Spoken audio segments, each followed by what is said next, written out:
ধর্ণা দিয়ে ক্ষমতায়, গদি হারিয়ে পদযাত্রায় বেসামাল মমতা। পশ্চিমবঙ্গের রাজনীতিতে মমতা বন্দ্যোপাধ্যায় শুধু একজন প্রাক্তন মুখ্যমন্ত্রী নন, তিনি এক দীর্ঘ সংগ্রামের প্রতীক। কলেজ স্ট্রিটের রাজপথ থেকে সিঙ্গুর নন্দীগ্রামের আন্দোলন, সবাতেই সামনের সারিতে থেকে লড়াই করেছিলেন মাননীয়া। 34 বছরের বাম শাসনের অবসান ঘটিয়ে ক্ষমতার শীর্ষে পৌঁছানো, সব মিলিয়ে দিদি থেকে অগ্নিকন্যা হয়ে ওঠার গল্প ভারতীয় রাজনীতিতে এক অনন্য অধ্যায়। কিন্তু 2026 সালে নির্বাচনে ফলাফল মমতাকে সব থেকে বড় চ্যালেঞ্জের মুখে দাঁড় করিয়েছে। টানা 3 দফায় ক্ষমতায় থাকার পর পশ্চিমবঙ্গে এখন মমতার জনপ্রিয়তা দুর্বল হচ্ছে। 1997 সালে তৃণমূল কংগ্রেস প্রতিষ্ঠার মাধ্যমে তিনি বামফ্রন্টের বিরুদ্ধে একা লড়াই শুরু করেন। মমতার নেতৃত্বে সিঙ্গুর ও নন্দীগ্রামে জমিয়ে আন্দোলন পুরো ভিতকে কাঁপিয়ে দেয়। 2011 সালে তিনি পশ্চিমবঙ্গের ক্ষমতায় আসেন।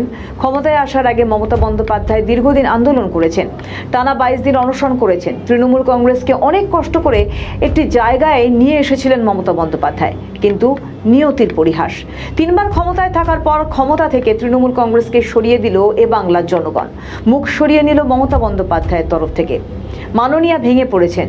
হারকে সহজে মেনে নিতে পারছেন না মমতা বন্দ্যোপাধ্যায়। দলের কেউ নেত্রীর পাশে নেই। তৃণমূল কংগ্রেসকে দাঁড় করাতে অনেক কষ্ট করতে হয়েছিল নেত্রীকে। আবারও তার সেই কষ্ট শুরু, আবারও আন্দোলন শুরু। একটা সময় নিজে দল গড়েছিলেন, অনেককে পাশে পেয়েছিলেন।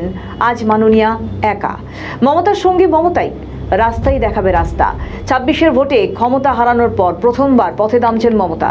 কথা ছিল 2রা জুন মঙ্গলবার বিজেপি সরকারের বিরুদ্ধে একাধিক অভিযোগে রানী রাসমণি অ্যাভিনিউতে ধর্নায় বসবেন, কিন্তু সেই কর্মসূচি খানিকটা বদলেছে মমতার। সূত্রের খবর, অবস্থান বিক্ষোভ বা ধর্না নয়, রানী রাসমণি অ্যাভিনিউ ধরে পদযাত্রা করবেন তিনি।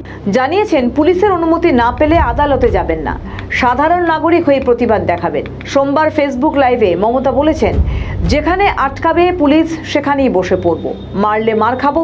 মমতা বন্দ্যোপাধ্যায়ের দল ভেঙে পড়েছে, কিন্তু মমতা বন্দ্যোপাধ্যায় সহজে ভেঙে পড়েননি। রণংদেহী মেজাজে তৃণমূল সুপ্রিমো। 26-এর ভোটে দলের ভরাডুবির পর কার্যত মুষল পর্ব শুরু হয়েছে। অন্দরেই তীব্র সমালোচনা, পদত্যাগের হিড়িক শুরু হয়েছে। যা কিছু হোক, আজও নেত্রীর গলায় আন্দোলনের ঝাঁঝ স্পষ্ট। আমাদের ভিডিও ভালো লাগলে লাইক ও শেয়ার করুন, কমেন্ট সেকশনে আপনাদের মতামত জানান।